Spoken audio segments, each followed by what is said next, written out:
भक्ति का पूरा सिद्धांत है, मानो भक्ति की विधि है। प्रेम और भक्ति कैसी होनी चाहिए, भगवान के प्रति कितना समर्पण होना चाहिए और कितना समर्पण भगवान चाहते हैं। एक दिन मैया जसोदा दही मथ रही थी। देखो, जिसके घर में 9-10 लाख गाय हैं तो दूध कितना होता होगा, कितनी जगह होगी। गोबर उठाने वाले भी 1-2 आदमी नहीं कर सकता। इसलिए मैया जसोदा के यहाँ अनेकों दास दासियां थी, नौकर काम करते थे। तो अन्य जो दासी थी, मैया ने कहा तुम कोई और काम करो, मंथन मैं करूंगी, दही मतूंगी। क्यों? बोले एक गाय का दूध मैया ही दोहन करती हैं, दूध निकालती हैं गाय का, मैया ही उसको गर्म करती हैं, उबालती हैं, मैया ही उसको जमाती हैं और मैया ही फिर दही का मंथन करके मक्खन निकालती हैं, फिर गोपाल जी को खिलाती हैं। तो इससे एक तो प्रेरणा सीख ये मिलती है कि अपनी संतान की परवरिश स्वयं करो, किसी दूसरे को मत सौंपो।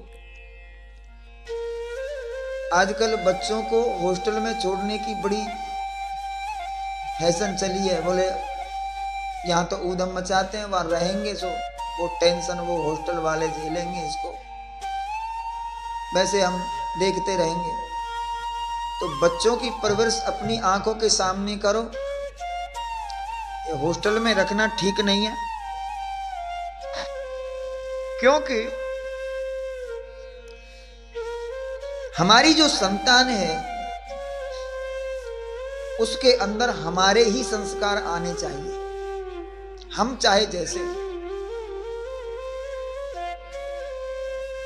हमारे जो खानदान की जो परंपरा है, जो जीवन शैली है, जो व्यवहार है, जो स्वभाव है, वो सब हमारे ही संस्कार उसके अंदर हो। इसके लिए क्या करें? बोले बच्चों को अपने पास रखो और उनसे दूर मत हो। प्रतिदिन रोजाना 1 घंटे आधे घंटे बच्चों के पास बैठकर वार्तालाप करो, बच्चों की सुनो और बच्चों को पुरानी कहानी सुनाओ। तो इससे बच्चे के अंदर संस्कार आते हैं। और ये प्रक्रिया स्वयं आप कर सकते हैं, कोई हॉस्टल वाला नहीं कर सकता। घर में भी रहते हैं और तुम्हारे घर में तुम खूब VIP हो, खूब पैसे वाले हो, फिर भी अपने बच्चे की सेवा तुम करो। झाड़ू किसी से लगवाओ, पोंछा किसी से लगवाओ, गोबर किसी से डलवाओ, बिस्तर किसी से करवाओ, लेकिन बच्चे को किसी को मत दो। बच्चा स्वयं रखो, स्वयं पालन करो, उसकी छोटे से छोटा कार्य स्वयं अपने हाथ से करो, किसी दूसरे के ऊपर मत छोड़ो। ये सीख मिलती है।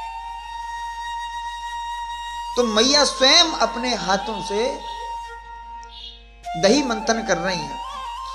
दूसरा अर्थ यह है कि जो लोग घर में मंदिर की सेवा करते हैं या किसी को वैराग्य जागता है, घर छोड़ देते हैं और घर छोड़ के फिर कहीं रहते हैं, फिर धीरे धीरे लोग कहते हैं बाबा अकेले रह रहे हो और ऐसा करो, क्यों इस दूसरे मंदिर में पड़े हो, किसी आश्रम में पड़े हो, चलो तुम हमारे गांव में, हम तुम्हारा मंदिर बनवा देंगे तुम्हारे लिए। किसी ने मंदिर बनवा दिया, मंदिर में मूर्ति पधार दी। जो भी बाबा की इच्छा थी, जो भी उनका इष्ट था, राम जी की, कृष्ण की, जो भी शिव की मूर्ति पधार दी, हनुमान जी की पधार दी। अब मंदिर बन गया। अब बाबा जी ने थोड़े दिन तो सेवा करी, धीरे धीरे लोगों की भीड़ आई, फिर वो थोड़ी देर बैठकर आश्रम में बाबा के पास बैठने लगे। तो बाबा भी आलस में आ गए। फिर वो देखते हैं कि मंदिर की मूर्ति की सेवा करने वाला चाहिए। तो सेवा से तो बाबा तो वंचित हो गए कि नहीं है? भाई हमने मंदिर बना दिया, करोड़ों रुपए लगा के मंदिर बना दिया और उसकी सेवा करा रहे हैं हम किसी को तनख्वाह दे के किसी से, इसका अर्थ क्या हुआ? हमारी आस्था थोड़ी हुई, हमारी निष्ठा थोड़ी है भगवान में। यदि हम भगवान को अपना समझते तो हम स्वयं सेवा करते ना, स्वयं सेवा करने, अपने इष्ट की, अपने भगवान की स्वयं सेवा करो। तो दूसरा अर्थ ये भी है कि वो चाहती तो भगवान की सेवा दासियों से भी करा सकती थी। मैया बोली ये मेरा भगवान है, मेरा बेटा है, इसकी सेवा किसी को नहीं दूंगी, चाहे दूसरा काम कोई कर। अपने बच्चे की, अपने भगवान की, अपने इष्ट की, अपने गुरु की स्वयं सेवा करो। गुरु पूर्णिमा पे आपके गुरु हैं और आपने अपने बच्चे को भेज दिया, हमारी तो फुर्सत नहीं है, तबीयत खराब है, तुम जाओ थोड़ा गुरु जी को माथा टेका। नहीं, स्वयं करो। तो माता स्वयं सेवा करती हैं। और सेवा करने का ढंग क्या है? माता के सेवा करने का ढंग का है क्या है? बोले यान यानी गीता ने तद्वाल चरिता ने दद निर्मंथने काले स्मरंती तान्य गाया। यान यानी गीता ने, मैया काम कर रही हैं क्या? दही मंथन कर रही हैं, मथानी चला रही हैं और गीत गा रही हैं। गीत गाना चाहिए। गाना आया, ठंडे ठंडे पानी से नहाना चाहिए। हाँ, गाना आए या ना आए तो गाना चाहिए, तो गाना चाहिए। और काम करते करते जरूर गाना चाहिए, क्योंकि गाना गाते गाते काम करोगे तो शरीर में थकान महसूस नहीं होगी, चाहे बाद में महसूस हो, लेकिन काम करते करते आपको थकान महसूस नहीं होगी। तुम्हारा मन शरीर की थकान में नहीं, तुम्हारा शरीर मन में लगा रहेगा। ठीक है कि नहीं? तो काम करते करते गीत तो गाना चाहिए, लेकिन गाना क्या चाहिए? विचारणीय बात यह है कि गाना क्या चाहिए।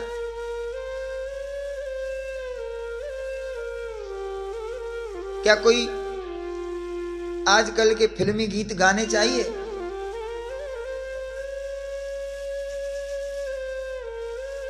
ऐसे गीत गाओगे तो काम से ही मन हट जाएगा। देखो, फिर आपका मन आपको छोड़ के कहीं चला जाए। इसलिए गीत गाओ, काम करते रहो, नाम जपते रहो, वक्त जीवन का यूं ही गुजर जाएगा। तो काम करते रहो, नाम जपते रहो, भगवान के नाम का स्मरण करते रहो, कीर्तन गाते रहो, हरे कृष्ण हरे राम गाते रहो। और चाहे राधा राधा गाओ, चाहे शिव शिव गाओ, चाहे कोई भगवान का भजन कोई गुनगुनाते रहो, चाहे जाप करते रहो, कुछ भी, कुछ न कुछ करो। बिना गीत के काम मत करो। जब काम करो तो गीत गाकर करो। दोनों काम हो जाए, एक काज दो पंथ, काम का काम हो जाए और भजन का भजन हो जाए, तो तुम्हें आसन लगा के बैठकर समय बर्बाद नहीं करना पड़ेगा। तो मैया जसोदा गा रही हैं, यान यानी या गीता ने। तो क्या गा रही हैं? बोले तद्वाल चरितानि से, भगवान का चरित्र गा रही हैं, कीर्तन गा रही हैं। ये बड़ी बड़ी विचार की, सुनने की बात है और ध्यान करने की बात है, समझने की बात है कि मैया जसोदा गीत गा रही हैं। देखो, हमारे महर्षि विवेकानंद विदेश गए, विदेश पहुंचे तो विदेश में लोगों ने विवेकानंद जी का मजाक उड़ाया।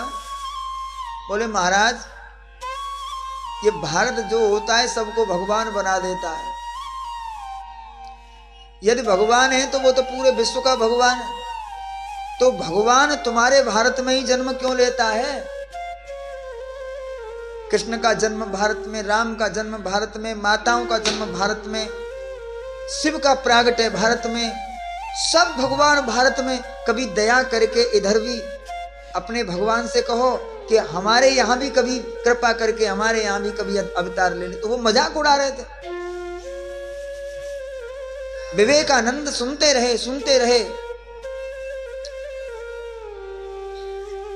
क्योंकि एक धर्म संगोष्ठी थी उस समय, कोई धर्म संगोष्ठी थी, यानी जितने धर्म थे, ईसाई, यहूदी, मुस्लिम, सनातन, ये जितने भी धर्मावलंबी थे सभी इकट्ठे हुए थे। तो वो अपने अपने धर्म की विशेषता बता रहे थे। तो उसी में किसी विदेशी ने मजाक उड़ाया हमारे धर्म का, बोले सब भगवान वहीं जन्मे, हमारे यहां नहीं आ सकता था कोई। 24 अवतार बताते हैं, 24 अवतारों में से एक तो कम से कम हमारे यहां आता। विवेकानंद ने सुना, और सुन के जब उनकी बारी आई बोलने की, तो उन्होंने कहा कि देखो, भगवान हमारे यहां ही जन्म लेते हैं और हमारे यहां ही लेंगे, तुम्हारे यहां नहीं ले सकते। क्यों? क्योंकि हम भारतवासी पहले कौशल्या और जसोदा जैसी माताओं को जन्म देते हैं, और भगवान जन्म लेने के लिए कौशल्या, जसोदा, देवकी जैसी माताओं के गर्भ खोजते फिरते हैं। जहां उनको कौशल्या जैसी कोख मिल जाती है, जैसी कौशल्या जैसी माताएं मिल जाती हैं, उसी की कोख में से जन्म ले लेते। तुम्हारे यहां कौशल्या नहीं है, तुम्हारे यहां देवकी नहीं है, जसोदा नहीं है, देवहूति नहीं है। जब ये माताएं नहीं है, जब माताएं होंगी तो ही तो जन्म भगवान लेगा। जब माता ही नहीं है तो फिर जन्म भगवान कैसे लेगा? जगत में नारी रतने की खाने में, नारी रतने की खाने, नारी रतने की खाने, नारी रतन की खाने। जगत में नारी रतन की खाने, जगत में नारी रतन की खाने।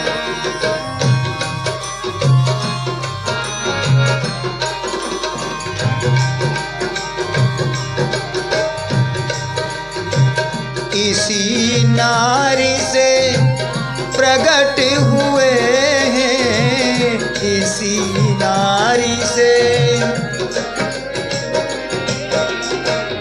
इसी नारी से प्रकट हुए हैं, इसी नारी से प्रकट हुए हैं। ध्रुव प्रहलाद समान जगत में नारी रतन की खान, जगत में नारी रतन की खान।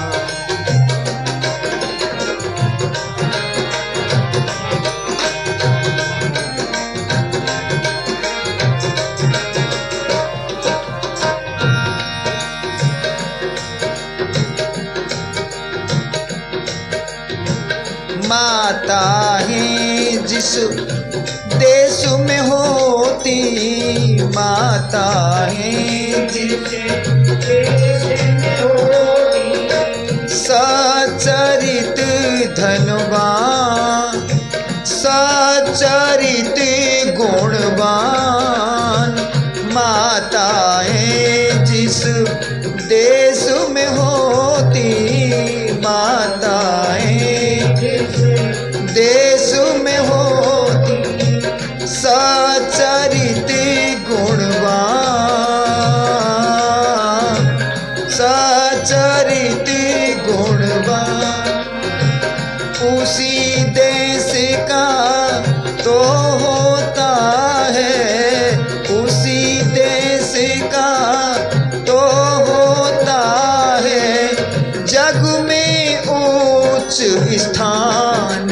जगत में नारी रतन की खान जगत में, नारी रतन, नारी रतन की खान जगत में, नारी रतन की खान जगत में, नारी रतन की। ये मात्र शक्ति, ये रत्नों की खान है। एक बात कहें, यदि भारत की माताएं अपने मातृत्व को सुधारें तो ये भारत फिर से उसी स्वरूप में आ सकता है प्राचीन काल में, क्योंकि संतान का दायित्व पिता से माता का ज्यादा होता है। दुशीलो मात्र दोषे, उसके चरित्र और स्वभाव को बनाने वाली मां होती है। जिस देश में माताएं सच्चरित्र होती हैं, सद्व्यवहारिणी होती हैं, ममता और प्रेम से भरी होती हैं, ऐसी माताओं के गर्भ को खोजते फिरते हैं भगवान।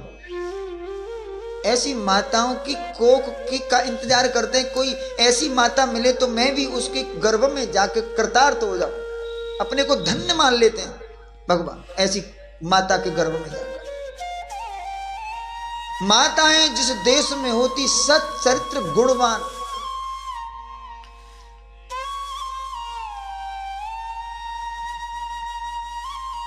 परंतु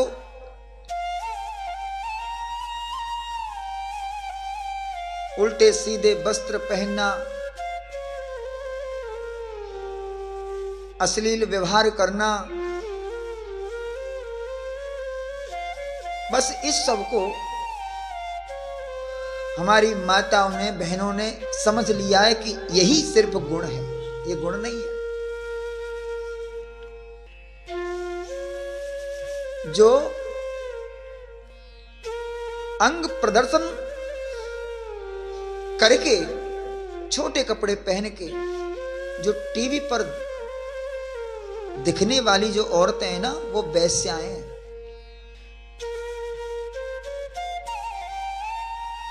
जो कोठी पर बैठती हैं वो वैश्या अलग होती हैं, लेकिन जो हमारे यहाँ पहले स्वांग हुआ करते थे, शायद आपके यहाँ भी होते होंगे, राजा हरिश्चंद्र और उसका वो नाटक करने आते, हमने देखा।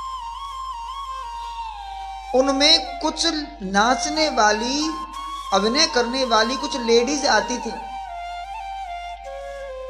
और जो नाचने गाने वाली, मंच पर काम करने वाली जो लेडीज आती थी ना मंडल के साथ, ऐसी औरतों को गांव में नहीं बसने देते थे पहले।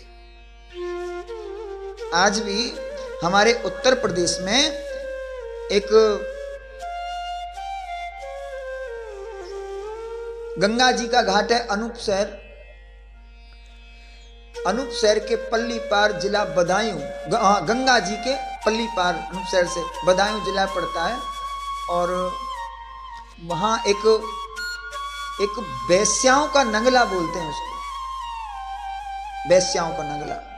वेश्या तो मैं बोल रहा हूं, वेश्या नहीं बोलते हमारे यहाँ, वहां बोलते हैं रंडियों का नंगला। और उस रंडी शब्द से, वेश्याओं के शब्द से वो कुछ चिढ़ती नहीं, क्योंकि वो हैं, वो सिर्फ नाचती थी, और आज भी कई बार वो नाचने आ जाती हैं। तो मंच पर, टीवी पर अपना अंग दिखाकर जो पैसे कमाने वाली होती है उसको वेश्या कहते हैं। यदि टीवी में कपड़े पहनने वाली वाली को देखकर यदि हमारी बहन, हमारी बेटी, हमारी मां कपड़े पहने तो क्या अच्छी बात है? ये नहीं। एक पतिव्रता सच्चरित्र स्त्री का स्वभाव, व्यवहार, चरित्र कैसा हो, और जब उसका व्यवहार एक गुणवान सच्चरित्र स्त्री का बन जाएगा तो फिर भगवान स्वयं खोजेंगे, उनको खोजने की आवश्यकता नहीं है। इसलिए यानि यानि गीतानि तद्वाल चरितानि च दधि निर्मंथने काले स्मरन्ति तान्य गायक। सुबह ब्रह्म मुहूर्त में उठी, दही मंथन कर रही थी मैया जसोदा और गा रही थी भगवान का गुणगान, भगवान का गुणगान कर रही थी और गुणगान के साथ साथ स्मरण कर रही थी। क्या बोले? स्मरन्ते स्मरन्ति तान्य गायत, स्मरण कर रही थी। अच्छा, गीत क्या गा रही थी? कीर्तन गा रही थी, भगवान का गुणगान कर रही थी। और स्मरण किसका कर रही थी? बोले स्मरण अपने बालक का कर रही थी, कृष्ण का, क्योंकि कृष्ण। और काम किसके लिए कर रही थी? बोले कृष्ण के लिए। ये क्या हुआ? बोले मन से स्मरण कर रही थी कृष्ण का, मुंह से वचन से भगवान का कीर्तन गा रही थी, और हाथों से जो कर्म कर रही थी वो किसके लिए? बोले कृष्ण के लिए, मक्खन निकाल रही थी। तो जब मन से, कर्म से, वचन से किसी प्राणी का, किसी जीव का, किसी भक्त का व्यवहार एक होकर भगवान में लग जाए तो भगवान को बहुत जोर से भूख लगती है। भगवान फिर अपने आप को रोक नहीं पाते और सोते हुए भगवान आज जल्दी से उठे और मैया के पास में आके आंखों को ऐसे मेड़ते हुए बोले, मैया हमको तो भूख लगी है बहुत जोर से। मैया बोली, लाला थोड़ी देर सो जा, और थोड़ी देर में अभी ताजो माखन निकाल रही हूँ और मिश्री मिला के तो को ताजो ताजो माखन खवाऊंगी, अभी थोड़ी देर और सो जा। लाला बोले, ना मैया हम तो तेरो ही दूध पीएंगे, और पीछे से गर्दन से लिपट गए।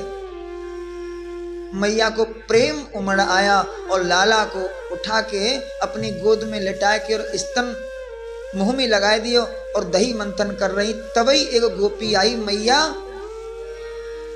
आग पे रखो, दूध उबल गयो, क्योंकि ये वही गाय का दूध है जो लाला के लिए है।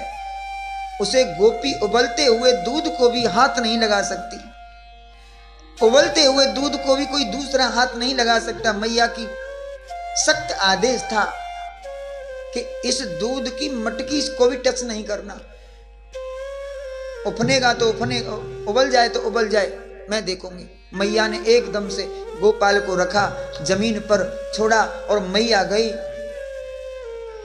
अब श्रीमान जी गुस्सा हो गए, बोले ले अभी तो खूब प्यार दिखा रही और दूध के चक्कर में हमको छोड़ के भाग गई, सो रूठ गई। और ऐसे गुस्सा आए भय भगवान की मथानी उठाई और मटकी में मारी, सो दही फैल गई। अंदर चले गए, सो जितनी मटकी अंदर रखी सब फोड़ दी। और मैया ने आके देखा, मैया बोली आज तो को ना छोड़ूंगी। एक छोटी सी छड़ी लेके भागी, भगवान हाथ नहीं आए। बाद में मैया ने छड़ी तो फेंक दी और पीछे को मुड़ के घर को आने लगी और मुड़ते हुए बोली, दारी के शाम को तो आवेगो, शाम को आज तेरी हड्डी पसली एक कर दूंगी। और जैसे ही मुड़ी भगवान दौड़ के आए सो चिपट गए मैया से, बोले मैया शाम को का अवई देख ले, हम तो अवई आ गए। और मैया ने पकड़ के रस्सी निकाली, बहुत प्रयास करो, घर की सारी रस्सी लग गई पर बंध नहीं पाए। आखिर गोपी बोली, सखियां बोली, मैया ये या इन रस्सी से बंधवे वारो ना है तो बोले राधा से रस्सी मंगाओ। सखी गई, राधा ने अपने बालों में जो बाल बांधने वाली जो रस्सी होती थी वो एक बिलांद की, और उससे भगवान बंध गए और मैया ने उखल से बांध दिया। सुबह से शाम हो गई, खोलाई।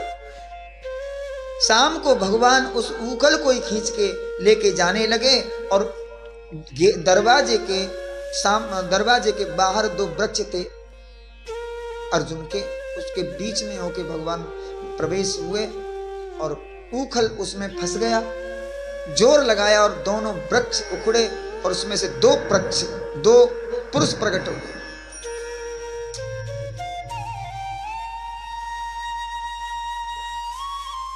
यक्षराज कुबेर के पुत्र थे ये दोनों, नलकुबर और मणिकरी। इनको नारद ने श्राप दिया। उस श्राप के बस ये अर्जुन के वृक्ष बन गए और श्राप के साथ साथ वरदान भी दिया कि श्री कृष्ण अवतार में तुम्हारा उद्धार होगा। भगवान ने उद्धार किया। भगवान बोले सुनो, अब किसी संत का अपमान मत करना और जाओ हमारा भजन करो, आनंद से अपने लोक को चले जाओ। वो चले गए। यहां तक भगवान 5 वर्ष के हुए और 5 वर्ष की उम्र में नंद बाबा आदि गोपों ने अपना सलाह मिलाई कि अब ये स्थान छोड़ दो, और यहां से नंद बाबा ने नंदगांव बसाया और वृषभान ने बरसाना बसाया। बरसाने में रहने लगे नंद बाबा। तो नंदगांव बरसाने में दोनों रहने लगे और 5 वर्ष की उम्र में भगवान छोटे छोटे बछड़े चुगाने लगे। और बछड़े चुगा रहे थे तो बछड़े चुगाते समय भगवान ने एक बत्सासुर नाम के दैत्य का वध किया।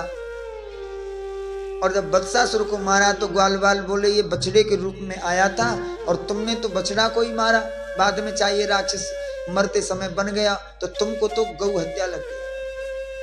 भगवान बोले तो क्या करें? बोले प्रायश्चित करो। कैसे करें? बोले तुम तीर्थों का स्नान करके आओ। बोले यही तीर्थ प्रकट कर लेते हैं। तो बंसी से गड्ढा खोदा और उसमें पानी आ गया, स्रोत आ गया, और बोले इसी में सारे तीर्थों का जल है। ग्वाल वालों को विश्वास दिलाया और उसी जल से आचमन किया। आज भी वो गड्ढा एक कूप के रूप में हमारे ब्रज में वृंदावन से जमुना की इधर पार भांडीर वन क्षेत्र है, और भांडीर वन में वो वेणुकूप के नाम से विख्यात है। इसी जगह पर प्रलम्बासुर आदि का वध किया। इसी जगह पर गोपियों ने दुर्वासा को भोजन कराया। और इसी भांडीर वन के पास एक गुप्त निधि वन है, गुप्त निधि, जहां भगवान ने रास किया। एक निधि वन वृंदावन में है जो आज भी रास होता है। एक गुप्त वृंदावन है, गुप्त निधि वन है जो यमुना के पल्ली पार है। वो भी बड़ा दिव्य वन है। आज भी बड़ा घना जंगल है। उस जंगल में से कोई लकड़ी नहीं ले जा सकता। वहां ऐसे संत रहते हैं जो भिक्षा करके ही खाते हैं। यदि कोई 50-100 रुपए वहां दर्शनार्थी कोई डाल भी आए तो उससे अनाज खरीदते हैं। बाजरा, मक्का, गेहूं और जानवरों को, पंछियों को डाल लेते हैं। वो किसी के दान का 1 रुपया नहीं खाते। वो सिर्फ भीख मांगते हैं। 2 रोटी की आवश्यकता है तो 2 रोटी, 4 की आवश्यकता है तो 4 रोटी बनी हुई बना के खाते हैं, भजन करते हैं आराम से। अरे अभी वृंदावन कभी अगर जाओ तो उस स्थल का दर्शन अवश्य करना। भगवान कुछ बड़े हुए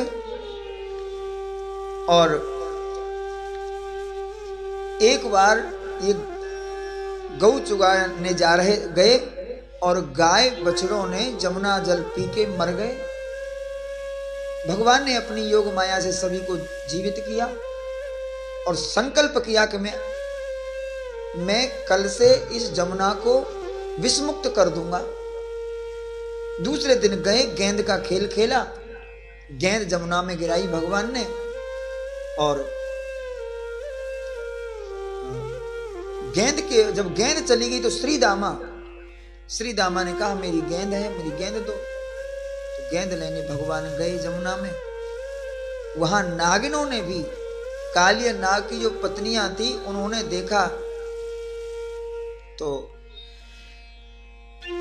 बड़ी दया आई। पुत्र बड़े सुंदर हैं आप, तुम्हारे माता पिता बड़े सौभाग्यशाली हैं, परंतु तुम यहां कैसे आ गए? चले जाओ, हमारा पति जाग गया तो तुमको मार देगा।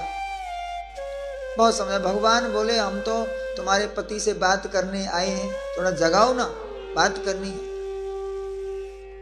बहुत बार कहने पर पत्नियों ने नाग को नहीं जगाया। आखिर भगवान उसकी पूंछ पर कूदे जोर से, नाग को जागाई, युद्ध हुआ। नाग लिपट गया, उनके शरीर को बांध लिया। भगवान ने एक हाथ से फन, एक हाथ से पूंछ पकड़ी और अपने शरीर को मोटा किया। नाग का शरीर चटकने लगा, फिर भगवान ने छोड़ा। अंत में नाग हार गया और खड़ा हो गया। भगवान कूद के उसके फन पर चढ़ गए। 100 फन है काली नाग के, प्रत्येक फन पर पूरे ब्रह्मांड का भार लेकर भगवान नृत्य किया। नागिन समझ गई कि अब ये हमारे पति को जीवित नहीं छोड़ेंगे, तो स्तुति गाई, भगवान हमारे पति का पहला अपराध है आपके प्रति, आप हमारे पति को क्षमा कर दीजिए। और पति को क्षमा करो या न करो, लेकिन हमको तो क्षमा कर दो, हमने तो तुम्हारा कुछ नहीं बिगाड़ा। भगवान बोले, हमने तुमसे क्या कहा? बोले, हमसे कुछ कहा तो नहीं, लेकिन पति जब हमारे मर जाएंगे तो विधवा कौन होंगी? बोले, आप। बोले, एक पत्नी के लिए ये सबसे बड़ा दुख की बात है कि वो विधवा है, तो फिर हमें ये दंड किस बात का? नाग बोले, कोई बात नहीं, हम इसे नहीं मारते। भगवान नीचे उतरे और नागिन बोली अपने पति से कि तुम भगवान से क्षमा मांगो। नाग बोला, मैं क्षमा नहीं मांगूंगा। क्यों? बोले, पहली बार तो मेरा कोई अपराध नहीं है, क्षमा कौन मांगता है? जो अपराध करे। मेरा अपराध ही नहीं है तो क्षमा किस बात की? भगवान बोले, अपराध नहीं है तेरा? कुछ नहीं, तुम इस जमुना में रहते हो, इस जमुना को विषाक्त कर रखा है, विषैला कर रखा है, ये अपराध है तुम्हारा। तुम्हारे इस विष की भयंकर ज्वाला से असंख्य पशु पक्षी मर गए, ये अपराध नहीं है तुम्हारा? बोले, ठीक है। भगवान एक बात हमें बताओ। काली बोला, एक हमारा भी प्रश्न है आपसे, पूछो। बोले, भवान ही कारणम तत्र सर्वज्ञो जगदीश्वर, क्या इस सारे संसार के जगदीश्वर, सृष्टिकर्ता, पालन करता, जन्मदाता आप ही हैं? बोले, हाँ हम ही हैं। सृष्टि को आपने ही बनाया ना? बोले, हाँ। जड़ चेतन आदि जो जीव हैं सबको तुमने बनाया? बोले, बिल्कुल मैंने बनाया। तो फिर हम सांपों को भी तुमने बनाया? बोले, हाँ सांपों को भी हमने बनाया।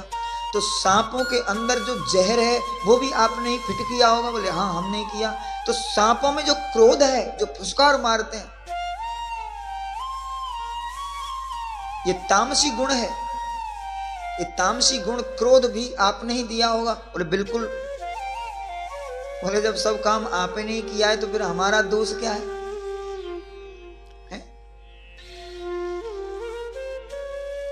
ये इसे कहते हैं अर्पण करना। गुण अवगुण सब तेरे अर्पण,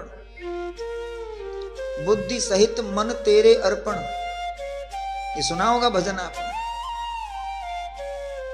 जो भी गुण अवगुण हैं वो भगवान से मिले हैं, ये करो। मेरा अपराध, मेरा गुण, मेरा अवगुण, मेरा पाप, मेरा पुण्य, भगवान बोले तेरा है तो तू अपने पास रख, हमें तेरे की आवश्यकता नहीं। तो बोले, गुण अवगुण सब तेरे अर्पण और बुद्धि सहित मन तेरे अर्पण। ये मन और बुद्धि तेरा है, तेरे अर्पण। भगवान बोले, क्यों मुझे अर्पण क्यों कर रहा है? बोले, मैं नहीं, तेरा तुझको अर्पण। क्या लागे मेरा? मैं तो तुम्हारा तुमको अर्पण कर रहा हूं महाराज, अब मेरे से ये नहीं पाला जाता। तो बोले भगवान, ये तामसी बुद्धि, तामसी गुण और जहर, ये सब तुमने दिया, ये तुम्हारा ही है, और ये तुम ही को मैंने अर्पण कर दिया। हमारा कोई दोष नहीं है, तुमने बनाया, हम तो उससे और परेशान हैं।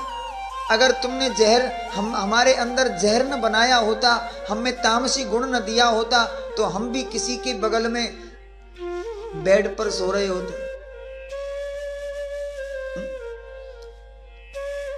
आज इस जहर की वजह से हम किसी के द्वार पर भी चले जाएं तो लोग शोर मचाते हैं, डंडा लाओ, सांप आ गया, डंडा लाओ, मारो। हमको लोग पालते, इसलिए हमारा दोष नहीं है, और हमारा बिल्कुल भी दोष नहीं है। फिर भी यदि आपके साथ जो मेरा व्यवहार हुआ, इसको हमारा दोष तुम मानते हो, क्योंकि तुम तो सामर्थ्यवान हो, आप कहोगे वही सत्य है, हमारी नहीं चलेगी। फिर भी अनुग्रह निग्रह व मन से तद विदेहन, फिर भी क्षमा नहीं मांगूंगा। क्यों? बोले तुम निग्रह करो या अनुग्रह करो, चाहे मारो चाहे छोड़ो, आपके सामने हूं मैं, तो आपके अर्पण हो गया। अब चाहे मार दो या छोड़ दो, ये अर्पण, ये है अर्पण, इसको कहते हैं अर्पण। कुछ भी करो, और या हम भी रोज अर्पण होते हैं। तन मन धन सब तेरा स्वामी, सब कुछ हो तेरा, और तेरा तुझको अर्पण। छत से छिपकली गिर गई कंधे पर, और छिपकली गिरते ही थाली कहीं और तुम कहीं।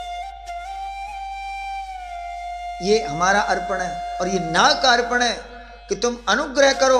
वो चरणों भी पकड़ सकता था, महाराज जो गलती हो गई सो हो गई, अब माफ करो। नाग बोला नहीं, मारो चाहे छोड़ो, ये सब कुछ तुम्हारा है, मैं माफी मांगने वाला नहीं हूं। ये प्रेम की लड़ाई है। बाली ने राम से प्रेम की बहस करी, तर्क करी, और इस काली ने भी बहस करी, और बलि ने भी वामन भगवान से बहस करी। ये अद्भुत भक्त हैं भगवान के। भगवान बोले मैं तुम पर अनुग्रह करता हूं, परंतु तुम ये यमुना छोड़कर चले जाओ। कहां जाऊं? बोले रमणक द्वीप चले जाओ। अरे बोले गरुण मुझे खा जाएगा। बोले अब नहीं खाएगा। क्यों? बोले यद भयात सस्पृण स्वाम नाध्यान मत्पाद लांछितम, तुम्हारे फन पर मेरे पाद का चिन्ह बन गया, और तुम्हारे फन पर जब गरुण जी, गरुण तो मेरा वाहन है, और गरुण जब तुम्हारे चरण चिन्ह पर, फन पर चरण चिन्ह देखेंगे मेरा, तो तुमसे वो प्रेम करेंगे, तुमको भाई की तरह आदर देंगे, गले से लगा लेंगे। जाओ। नाग अपनी नागिनों को लेकर आए रमणक द्वीप यानी हिमाचल प्रदेश चले गए, और भगवान ने वहां से गेंद निकाली और बाहर आए, और मैया ने शरीर पहुंचकर गोद में लिया, लाड़ लड़ाया, और मैया बोली लाला या नाग से तुमको डरना ही लगे हो? बोले मैया बहुत डर लगे हो पहले तो, फिर इसने तुमसे कुछ कहा ही नहीं, इसमें से तो कोई जीव ही जीवित नहीं निकला आज तक, और तुम जीवित आ गए, ये तो बड़ी विचित्र बात हुई। भगवान बोले मैया मैं भी जीवित नहीं आता, परंतु क्या था कि जब नाग ने पूछा बोल कहां से आया है, तो मेरे अचानक मेरे मुंह से निकल गया कि मुझे कंस ने भेजा। और मैया कंस का नाम सुन के फिर तो नाग ने कुछ नहीं कहा, गेंद भी ढूंढवाई, गेंद ढूंढ के दी, और देखो यहां तक छोड़ के गए। श्री दामा आदि ग्वाल बाल बोले हाँ मैया सही कह रहे हो, हम यहां यमुना के किनारे शोर मचा रहे थे ना, रो रहे थे, तो नाग समझ रहा होगा कि और भी बाहर सैनिक खड़े हैं कंस के, इसलिए हमारी वजह से कृष्ण से कुछ नहीं कहा नाग ने, नहीं तो ये बचता नहीं। भगवान होते हुए भगवान अपने को छुपाते हैं, और हम इंसान भगवान बनने की बनने का प्रयास करते हैं, परंतु भगवान भगवान है। और जो इंसान भगवान बनने का जिसने भी प्रयास किया है उसका पतन हुआ, पतन। भगवान सब ब्रजवासियों के साथ उस रात वहीं रुके और रात को सो गए जंगल वन में ही। और सोते हुए वनवासियों को आग ने घेर लिया। बांसों की रगड़ से, गर्मी का महीना था, बांसों की रगड़ से आग प्रज्वलित हुई रात में और पूरा वन घेर लिया। सभी ने पुकारा, कृष्ण रक्षा करो, कृष्ण। बोले आंख बंद करो। सबने आंख बंद करी और आंख बंद करके ब्रजवासियों की आंख बंद होते ही भगवान ने उस आग को पान कर लिया। सब ब्रजवासियों की रक्षा करी। एक बार प्रलंबासुर नाम का दैत्य ने आकर अग्नि लगाई, उस प्रलंबासुर को मारकर उस अग्नि से ब्रजवासियों की रक्षा करी। और इस बार यहां भी रक्षा करी। 2 बार ब्रजवासियों की आग से रक्षा करी भगवान ने। ऐसे अद्भुत जब कृत्य देखते ब्रजवासी गोप ग्वाल और गोपी, तो दिन प्रतिदिन भगवान के प्रति उनका प्रेम बढ़ता ही जाता। और आपस में यही बात करते हैं, सखीरी बांके बिहारी से हमारी लड़ गई अखियां।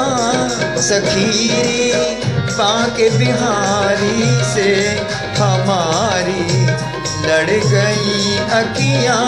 सखीरी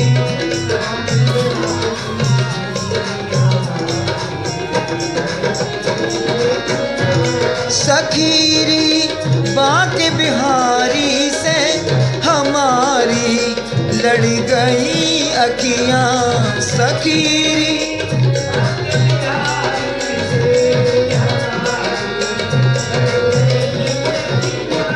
सखीरी बांके बिहारी से हमारी लड़ गई अखियां। सखी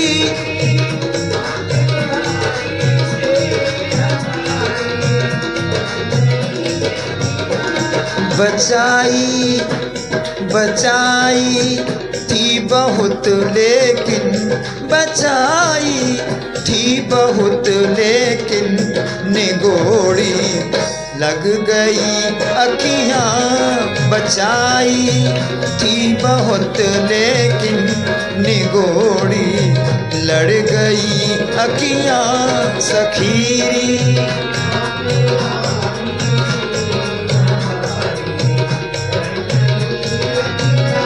सखीरी बांके बिहारी से हमारी लड़ गई अखियां। ताली बजाते हुए सारे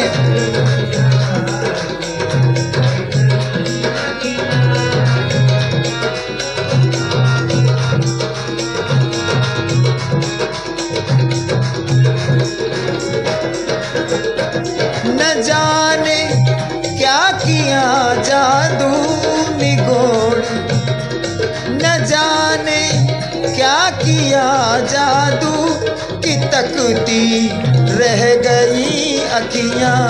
न जाने क्या किया जादू कि तकती रह गई अखियां। न जाने क्या किया जादू कि तकती रह गई अखियां। चमकती चमकती हाय बरछी सी, चमकती हाय बरछी सी कलेजा गढ़ गई अखियां। चमकती हाय बरछी सी कलेजे गढ़ गई अखियां। बांके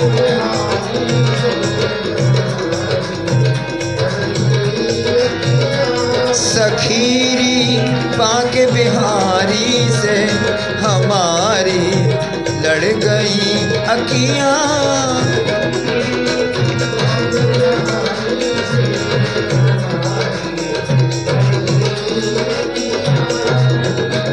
चाहों दिस रस भरी चितवन मेरी आंखों में लाते हैं। चाहों दिस रस भरी चितवन हमारी, चाहों दिस रस भरी चितवन मेरी आंखों में लाते हैं। कहो कहो कैसे कहाँ जाऊं, कहो कैसे कहाँ जाऊं, ये पीछे पड़ गई अखियां। कहो कैसे कहाँ जाऊं, ये पीछे पड़ गई अखियां। सखीरी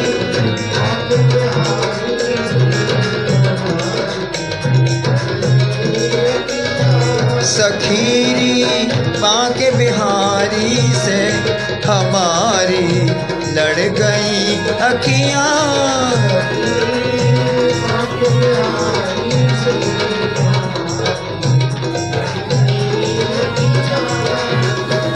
भले ये दिल से निकले, भले ये तन से निकले प्राण, मगर ये छवि नहीं निकले कभी, मगर ये छवि नहीं। भले ये तन से निकले प्राण, मगर ये छवि नहीं निकले। भले ये तन से निकले प्राण, मगर ये छवि नहीं निकले। अंधेरे अंधेरे मन के मंदिर में, अंधेरे मन के मंदिर में मणि सी गढ़ गई अखियां। तेरे मन के मंदिर में सखीरी बांके बिहारी से हमारी लड़ गई अखियां। सखीरी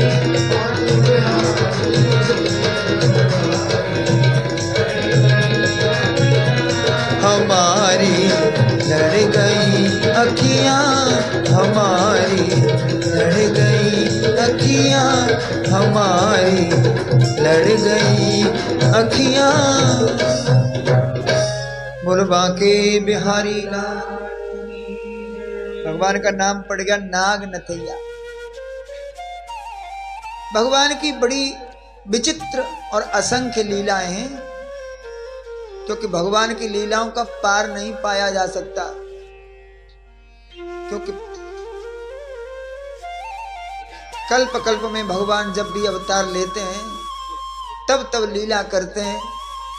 कुछ आचार्य लोग, विद्वान लोग, महात्मा लोग उसको कुछ चरित्र लिखते हैं। इसलिए हरि अनंत, हरि कथा अनंता, अनंत कथाएं भगवान की लीलाओं का कोई पार नहीं पाया जा सकता।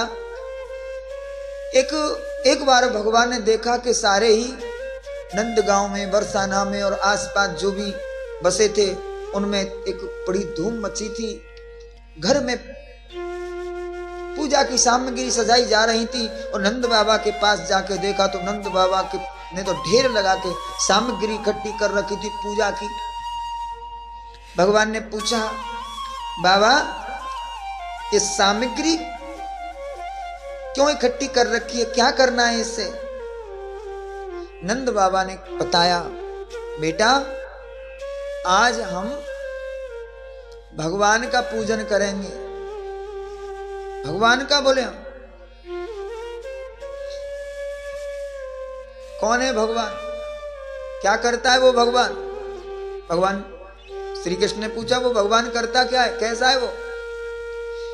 तो उन्होंने बताया कि पर्जन्यो भगवान इंद्रो मेघास तस्यात्म मूर्तय हो। ते अभिवर्षन्ति भूतानाम प्रीणनम जीवनम पयो। वो मेघों का राजा है, इंद्र उसका नाम है। उस इंद्र की हम पूजा करते हैं, भोग लगाते हैं, और वो प्रसन्न होकर मेघों को आज्ञा देकर वो बारिश कराता है। और बारिश जब होती है तो गायों के लिए घास और हमारे लिए अन्न, ये सब मिलता है। भगवान बोले क्या अन्न के लिए भगवान की पूजा करते हैं आप? हमने तो सुना है संत महात्मा विद्युत गण कहते हैं कि भगवान से निःशुल्क, भगवान का निस्वार्थ भजन करना चाहिए, कुछ मांगना नहीं चाहिए, क्योंकि जो तुम्हारी आवश्यकता है भगवान स्वयं जानते हैं और बिना मांगे ही तुम्हारी आवश्यकता की पूर्ति करते हैं। क्या पिता नहीं जानता कि ठंड पड़ रही है, बच्चे के लिए टोपा खरीदना है? जानता है कि नहीं? ठंड पड़ रही है, एक कोई सूट ले आ में गरम, बच्चा बच जाएगा। आज तो बच्चे की नाक से पानी बह रहा है, डॉक्टर से दवाई लेके आओ। ये बच्चे को कहना पड़ता है क्या पिता से? माता पिता से कहता है कोई बच्चा? जैसे बच्चे के बिना कहे बच्चे की जो आवश्यकताएं माता पिता पूर्ति करते हैं, भगवान बिना मांगे ही बिना कहे उसको पता है कि मेरे बच्चे को क्या आवश्यकता है, वो आवश्यकताओं की पूर्ति करता है। जैसा बालक जिसके योग्य है वही वस्तु उसके लिए ही वो पर्याप्त मात्रा में देते हैं।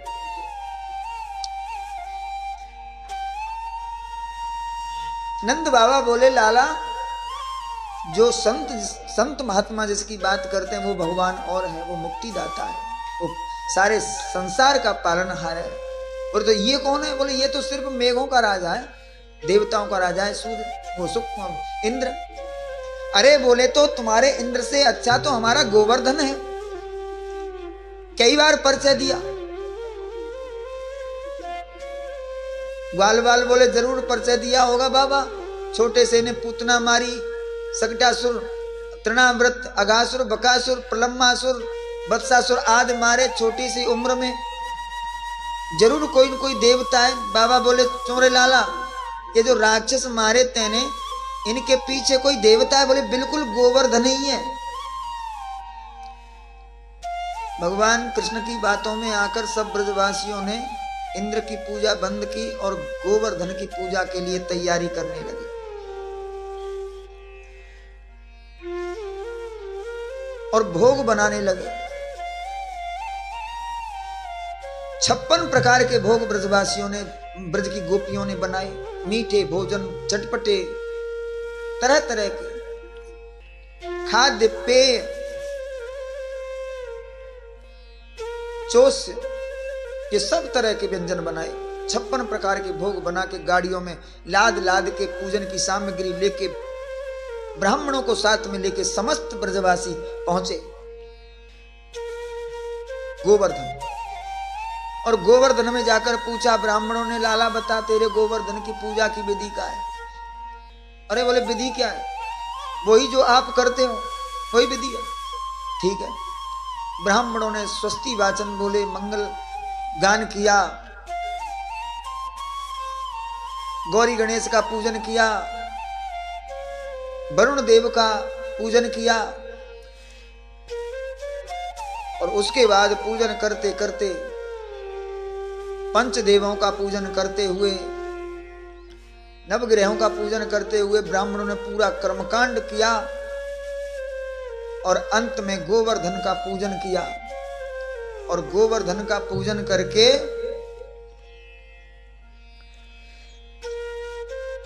ब्रजवासी बोले, लाला अब बता, अब क्या करें? बोले अब क्या करें, पूजा है गई, अब भोग लगाओ। अब ब्रजवासी भोग लगाए भी लगे। नंद गोप बोले, देख लाला, तुमने हमसे कही कि तेरो भगवान प्रकट है कि हमारा भोग ग्रहण करेगा। बोले बिल्कुल करेंगे। तो बोले अब बुला अपनो भगवान। बोले तुम पुकारो। थोड़ी देर पुकारो, और जब तुम पुकारने से भगवान आते हैं, और जब पुकारेंगे तो भगवान जरूर आएंगे। ब्रजवासियों ने भगवान श्री कृष्ण के साथ मिलकर गोवर्धन भगवान को पुकारा।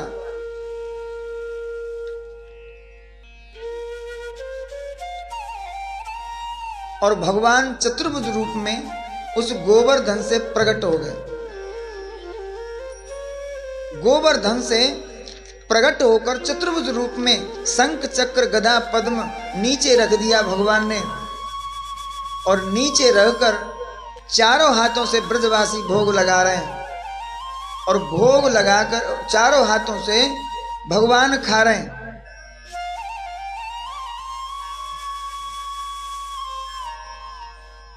खा रहे हैं और खाते खाते पूरा भोग खा ही जाते हैं। लेकिन ग्वाल वालों ने कहा कृष्ण से, लाला एक बात बता, तेरे भगवान से तो तू ही बढ़िया है।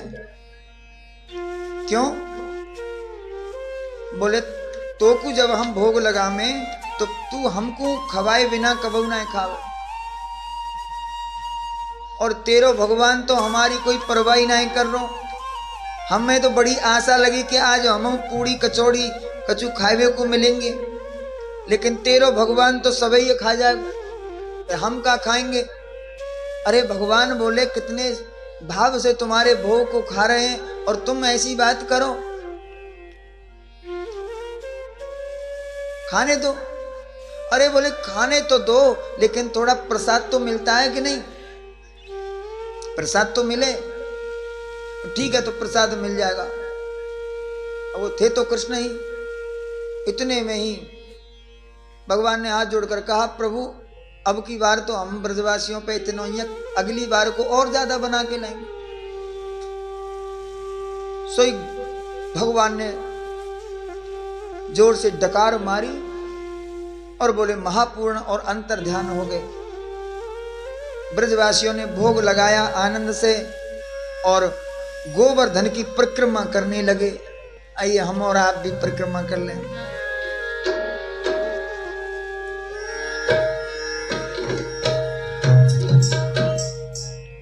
तेरो सब संकट कट जाए, तेरो सब संकट कट जाए, तू पूजा करी गोवर्धन की।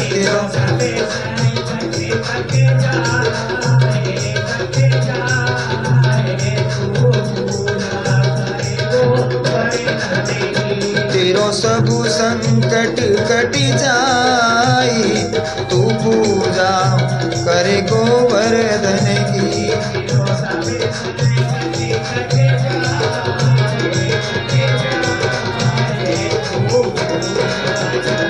तू पूजा करी गोवर्धन की,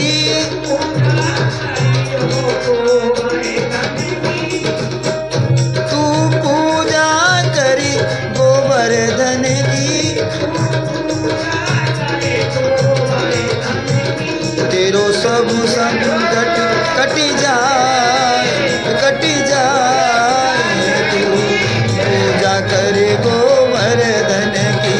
तेरो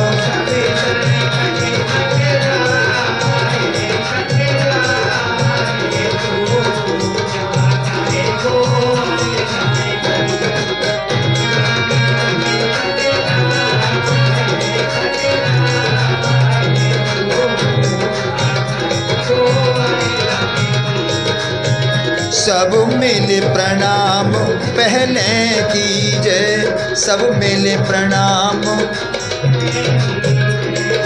मिले प्रणाम पहले कीजय, सब मिले। गिरिराज हृदय में धर लीजय, गिरिराज हृदय में धर लीजय।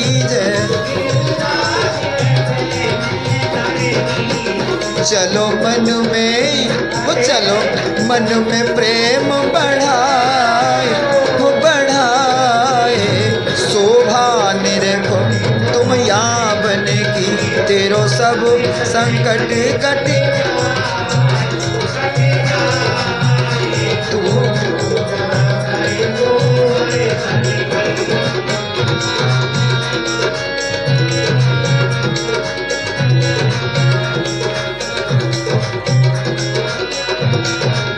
और परिक्रमा चली राधा कुंड से, कहां पहुंचे? प्रणाम किया और प्रणाम करके परिक्रमा स्टार्ट हुई। कहां से? राधा कुंड से चले। आगे पूछरी को लौटा है, आगे पूछरी को लौटा है, जे तो खाए खाए भयो सिलोटा है, जे तो खाई खाई भयो सिलोटा है। बोल पूछरी के लौटा की। ये पूछरी के लौटा कौन है पता है? कौन है पूछरी का लौटा? अच्छा देखा है पूछरी का लौटा आपने गोवर्धन में कि नहीं? नहीं देखा? गोवर्धन में जाओ तो पूछरी के लोटा को जरूर देखना। ये पूछरी का लोटा है भगवान श्री कृष्ण और बलराम के गुरु। कौन? बोले हनुमान जी। बोल पूछरी के लोटा की। आगे पूछरी को लोटा है, जे तो खाए खाए भयो सिलोटा है, जे तो करो सब प्रणाम सिरनाए सिरनाए, जो रक्षा करें अपने तन की। करो सब प्रणाम सिरना सिरना, जो रक्षा करे अपने तन की। तेरो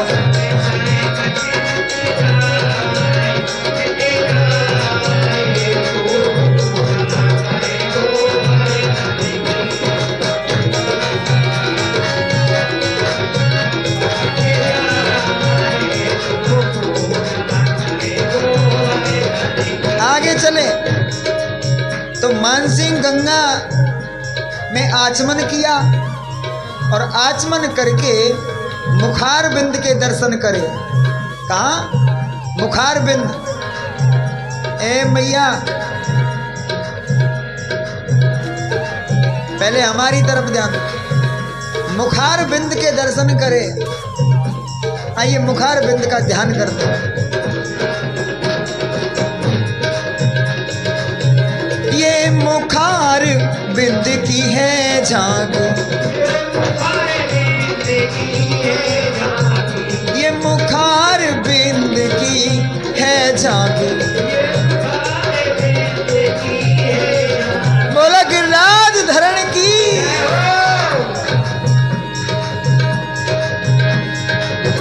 ये मुखार बिंद की है झांकी। यके मुकुट लकुट भ्रकुटी बाकी, यके मुकुट लकुट, यके मुकुट लकुट भ्रकुटी बाकी। तो यहाँ क्या करना है? क्या करते हैं मुखार बिंद पे? यहाँ दूध की धार चढ़ाए चढ़ाए, पूजा करे गोवर्धन की। तेरो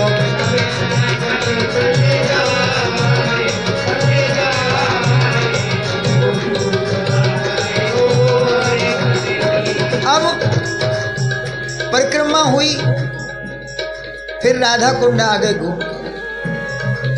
क्योंकि हमारे यहाँ से जो परिक्रमा शुरू होती है ना, शुरू हम जो करते हैं वो राधा कुंड से करते हैं, लेकिन राधा कुंड पीछे रह जाता है। छठी करा से जो रोड गया है उस रोड से शुरू कर देते हैं हम, तो राधा कुंड पीछे रह गया। तो परिक्रमा लगा के आते हैं तो राधा कुंड पे आ जाते हैं। अब राधा कुंड स्नान करो, अब राधा कुंड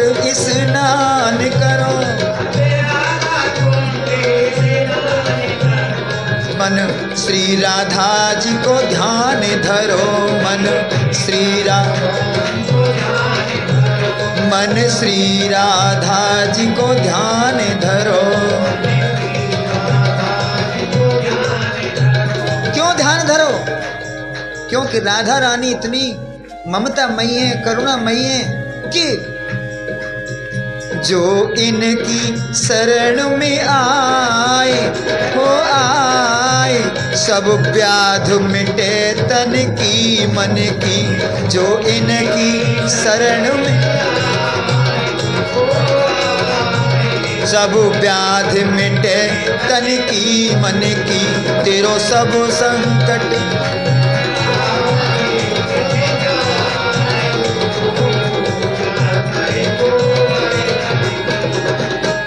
परिक्रमा पूर्ण भय पूर्ण काम। गोवर्धन की परिक्रमा लग गई और अपने निश्चित स्थान पर आ गए। परिक्रमा पूर्ण भई पूर्ण काम। नंदू बाबा के संग मधुप श्याम। नंदू बाबा के संग मधुप श्याम। करे जोड़ो करे जोड़ो करे जोड़ो शीस नवाय नवाय। आरंभ करो विधि पूजन की, मेरो सब संकट मिटी जाए।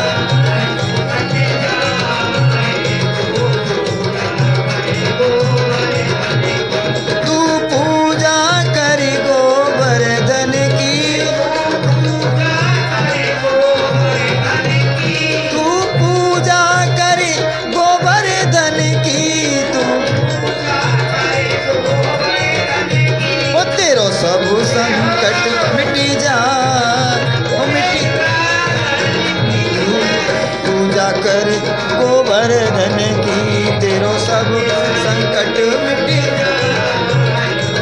जाए। तू पूजा कर गोवर्धन की, तेरो सब संकट मिटी जाए।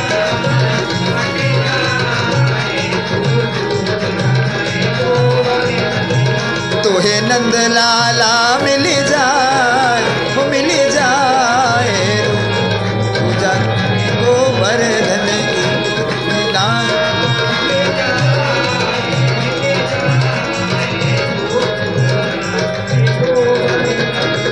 तोहे नंद लाला मिल जाए, वो मिल जाए। तू पूजा करे गोवर्धन की।